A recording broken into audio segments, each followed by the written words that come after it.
Am I the a-hole for not forcing my son to apologize for what he told his cousin?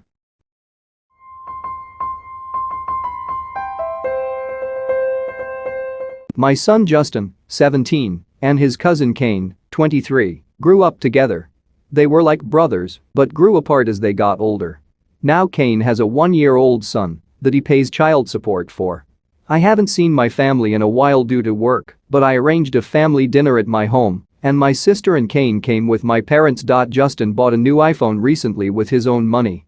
Kane saw it at dinner table and asked Justin if that was a new phone. Justin nodded, then Kane said, "Man, I don't remember the last time I bought something nice for myself," then went on a rant about his son's mom and her never-ending demands for money to get clothes, toys, food for his son. Justin said that his son's needs aren't demands and he shouldn't see it that way since he's the father and is obligated to provide for his kid. This somehow upset Kane. He turned his face towards Justin and casually said, "Yeah, sorry, but I don't take any parenting advice from virgins." Everyone got quiet and Justin looked around and saw the impact of what his cousin said on everybody's face. He has medical reasons for not being able to be in a relationship, so this must have really got to him. He replied, "Well, at least I don't have to pay child support, so I'm going to enjoy every penny I spend the best I can." Kane was fuming, but instead of lashing like he always does, he put his fork down, his cab on, then got up and walked out. My sister followed, then asked me for a private minute. He got angry, saying my son overstepped the line with his passive-aggressive, backhanded comments towards his cousin and should stop rubbing his new electronics and gadgets in Kane's face with complete disregard of his struggle and inability to afford one or two of the things Justin has. I told her humiliating my son and using his medical condition to gain advantage in an argument was a low blow, then said that Kane started it by bugging his cousin, who, by the way, was minding his own business. He said his behavior was childish and that he had it coming the minute he tested his cousin, and he 100% deserved to be shut down for talking to him like that and should be forced to publicly apologize so he won't do it again. I refused to make him apologize after she insisted, which made her complain about what an enabler I was. The dinner was ruined and she left. My father said I should make Justin apologize for causing Kane to leave dinner so we could get this over with, but I said I won't. Am I the a-hole?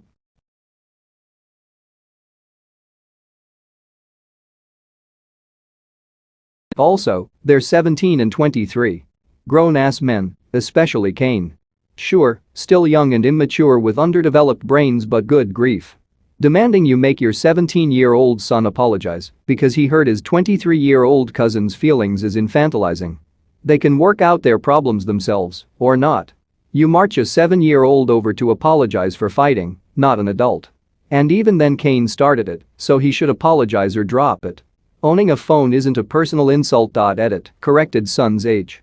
17 is younger than I, though, but still not a little kid, so I stand by my point. Plus I think cousin is extra shifty for saying what he did to high schooler. Exactly. Kane made the decision to have unprotected sex and the result was the girl got pregnant and now he's locked into paying child support for 17 more years. If he can't afford to buy himself nice new iPhones now because of the child support, that's his own problem. He's going to be in for a lifetime of disappointment if his reaction is to take his anger, frustration, and jealousy out on other people. Maybe if his mom didn't have the "my son is always right" mentality, then he would have been more responsible in his relationships and he might not have a child he doesn't want. Justin had every right to defend himself after Kane was so immature and callous to him. NTA. Kane's comments were much worse. Justin had a completely valid argument. Kane is complaining in a way that essentially calls the child an inconvenience. There's a big difference between being a parent and making ends meet is harder than I thought, and complaining your growing child needs essentials like clothes and food to survive. Secondly, he brought it up in a very toxic way. He not only brought it up during the dinner, which isn't a very good place for it, but he made it very guilt-tripping to Justin because of choices that Kane himself made. He could have easily said something more positive like, "Nice, I'm hoping to get my hands on one soon."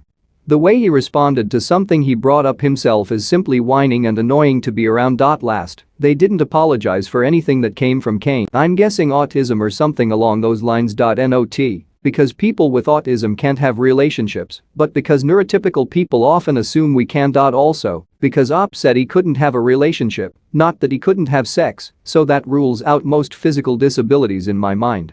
Unless he's a bubble boy, but I doubt that.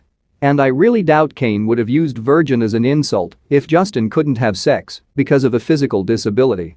For whatever reason, people just think it's more acceptable to mock developmental or mental conditions. I cannot think of a single physical condition, bar bubble boy or coma, that would physically prevent a person from having a relationship. NTA, my guess is that Kane is well aware he overstepped, but the reason he walked out is that he completely forgot his words would have more impact on his cousin because of the medical condition and just said the first thing that came into his head as an insult for a teen boy. Virgin is pretty much the go-to, even though it's not all that unusual to still be a virgin at 17 regardless of condition.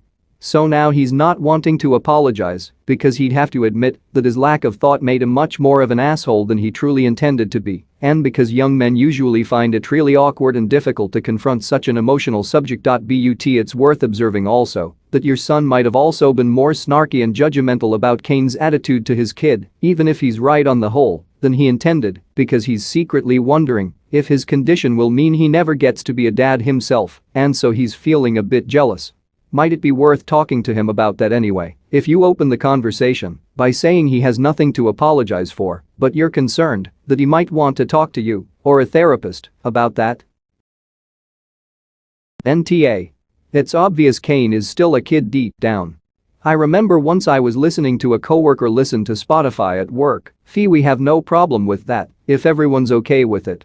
It was late, most people were gone, and I didn't care. I was like, man, if I listen to Spotify as much as you do, I'd just pay for premium. Those ads drive me up the wall. He laughed and said, kids are expensive, you know. It's fine. The free tier is just ever so slightly annoying, but hey, I have my daughter. I felt embarrassed for showing off that I had more disposable income than him. Of course I would. I was young, stupid, had the same income as him, but no dependents, and I'm not supporting a stay-at-home partner. My husband made more than me, but what struck me is, he said it with such equanimity and gratitude, and he didn't even blame me for being tone deaf. His love for his child really, which made her complain about what an enabler I was. Oh. The irony burns. NTA dude. Your sister is the only enabler at that table. Your son's medical issues are irrelevant. It's wholly immature for a grown man to use a kid's virginity as some kind of weapon in an argument. Your son made a valid point in an effort to get your nephew to see his expenditures in a new light, and his response was ridicule, and his mommy was okay with that, just not with her precious baby being disrespected back. 100% deserve to be shut down, and you sister is immature as well, so it's no wonder her kid acts that way. NTA. The way your sister flipped the script on you is frightening. The fact her son thinks and speaks that way about his own child show he has no clear idea of what being a parent is, and he probably doesn't take any advice from anyone about parenting. To use a medical condition against his younger cousin out of spite, and the reaction it had on the family who must be aware of the condition yet still let it slide. Justin can't help his condition, and it probably causes him a lot of distress upset, but Kane has the full ability to change his circumstances. He can get a job to support himself or family-aided help with funds if he was really struggling, but it sounds more like he doesn't care. If he had his child on his own, he would understand how expensive it is to provide for a child. Op and Justin. NTA. Everyone else in the family is ta. If anyone is even entertaining the idea of forcing these young men to perform some kind of social nicety, you have all failed to raise mentor them ages ago. At this age, they should be given feedback on how getting snippy and insulting at the table made the dinner awkward for everyone. Anything else is completely between them. They are responsible for their own behavior. They both acted like jerks, and maybe you want to have a talk with your son on why he feels he has the right to judge someone else's life and choices. Or on how to set a boundary and express that you feel offended without giving offense back. But force him to apologize? What benefit could that possibly have? NTA. Your kid was right. Kane is an immature kid who thinks he walks on water. He started the conversation about the tech and then went off about his frustrations for not having the resources as his kid's mom demanded things from him. Obviously, Kane did not like being called on his BS, so he lashed out in a humiliating and public way. Kane should apologize, and your sister should apologize. And honestly, she is the enabler here, not you. Your kid made some obvious statements that should be rather clear to anyone, but her son didn't like that they pointed out he doesn't actually walk on water. You don't say what kind of medical problem your son has, but either way, that was a pathetic way to challenge your son.